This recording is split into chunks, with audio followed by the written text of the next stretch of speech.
Mr. Newsom.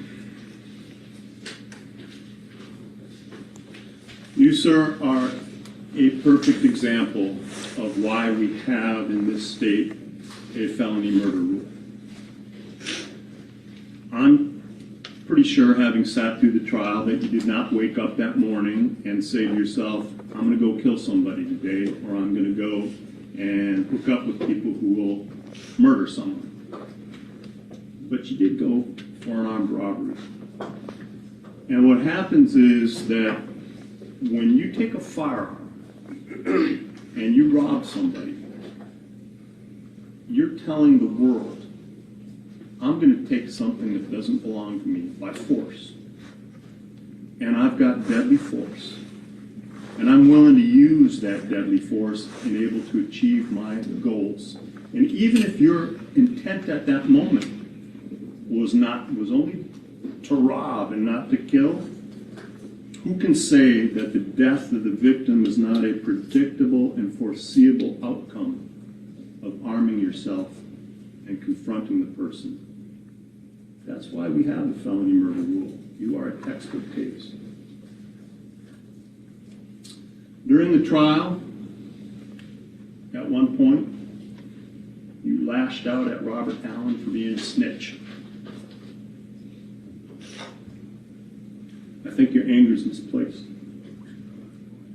If you have any anger about what's happening here today and what will happen to you for the rest of your life, beyond the anger that you should have with yourself, perhaps your anger should be directed behind you at your co-defendants, the ones who selected the target in this case, and the one who turned a robbery into a murder.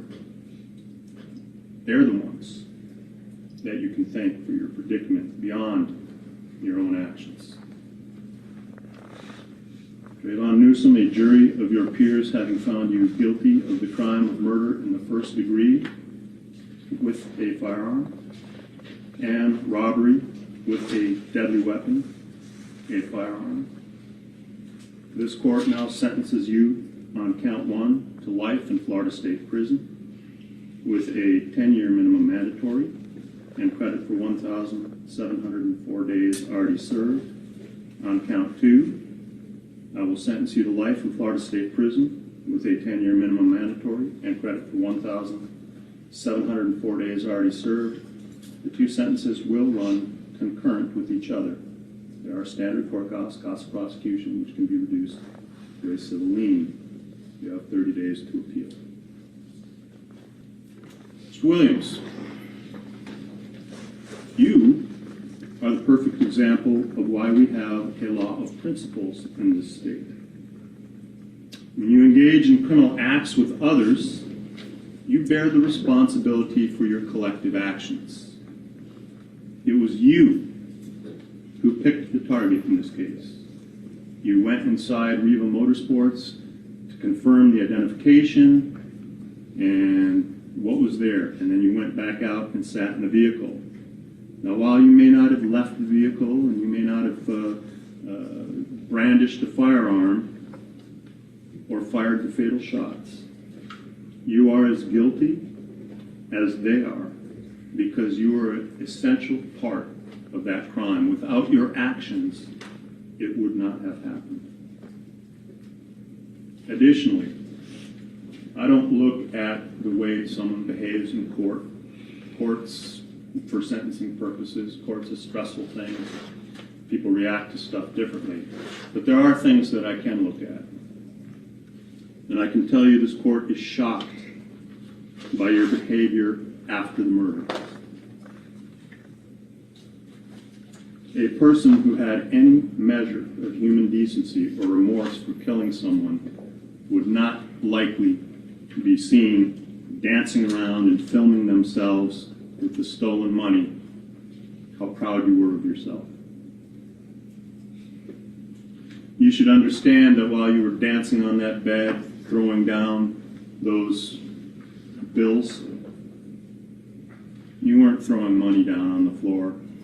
You should think of that as you tossing down the days, weeks, and months of your life, just like that.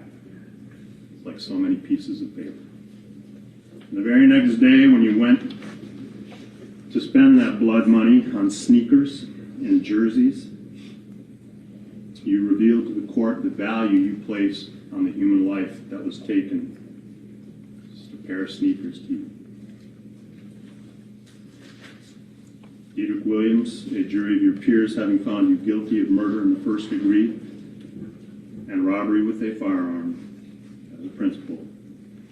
As to count one, this court will find you guilty, adjudicate you to be guilty, sentence you to life in Florida State Prison with credit for 1,752 days already served. Count two, I sentence you to life in Florida State Prison with credit for 1,752 days already served. Two counts will run concurrent with each other. There are standard court costs of prosecution. Will reduce those to civil lien. Both you and Mr. Newsom should understand that life sentences are necessarily life without possibility of parole because we do not have parole in Florida. Mr. Boatwright.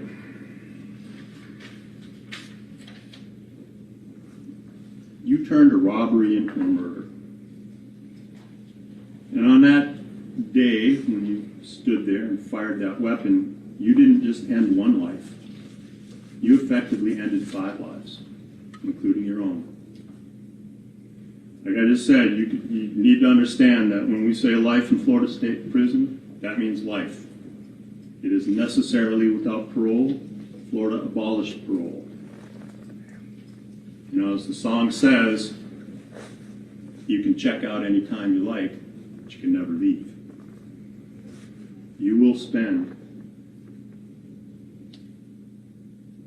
the rest of your life in prison. From here, you will go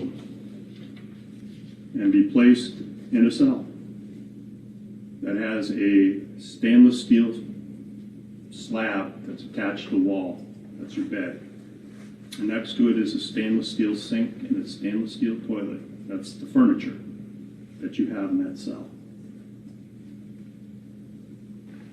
You'll spend every hour and every day and every week and every year of your life in that cell. And one day,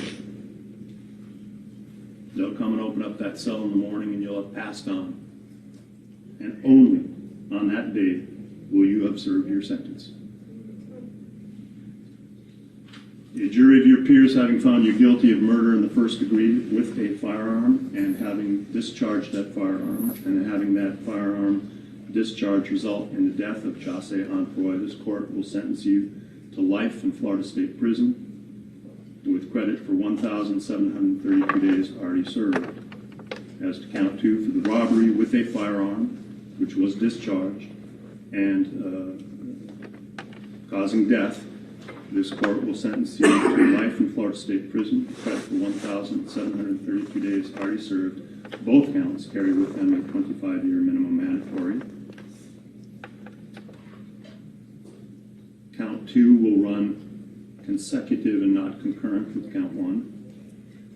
And both counts will run consecutive and not concurrent with your sentence in case number 1316428 CF 10A. The court cost prosecution will be reduced to a civil lien. You will have 30 days to appeal. Thank you.